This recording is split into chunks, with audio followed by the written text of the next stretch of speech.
تو اب ہوا یہ کہ اتنے سارے فرقے جب بن گئے نا ہندوستان میں، تو جو اصل مذہب کو فالو کر رہے تھے نا، جو گورے کے آنے سے پہلے تھا، اس کو بھی تو کوئی نام دینا تھا نا لوگوں نے، اس کو علماء دیوبند کا نام دیا گیا، حالانکہ اس میں دیوبند کے بہت سارے دیوبند کے لوگ نہیں تھے، دیوبند تو ایک علاقہ تھا نا، بلکہ پورے بر صغیر میں جہاں جہاں بھی وہ لوگ جو بدعتی نہیں تھے یا وہ مذاہب اربعہ کے منکر نہیں تھے، جو وہ ان کو لوگوں نے نام کیا دے دیا. اب ان کو یا تو مسلم نام دیا جاتا، اگر ہم ان کو مسلم نام دیتے تو اس کا مطلب یہ ہوتا باقیوں کو آپ کیا قرار دے رہے ہو، غیر مسلم.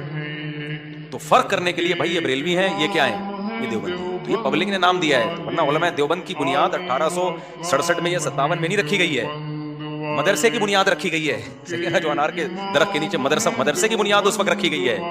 جو علماء دیوبند کی جو منہج ہے وہ قرآن و سنت ہے، اجماع امت ہے، اور فروعی اختلافی مسائل میں اہل سنت والجماعت کے 4 اماموں میں سے کسی ایک امام کو فالو کرنا اور دوسرے کو برا بلا نہ کہنا. یہ ہے علماء دیوبند کا عقیدہ. یہ تو صدیوں سے چلا آ رہا ہے، میں سمجھا پا رہا ہوں، اور میں بھی اسی معنی میں دیوبندی ہوں.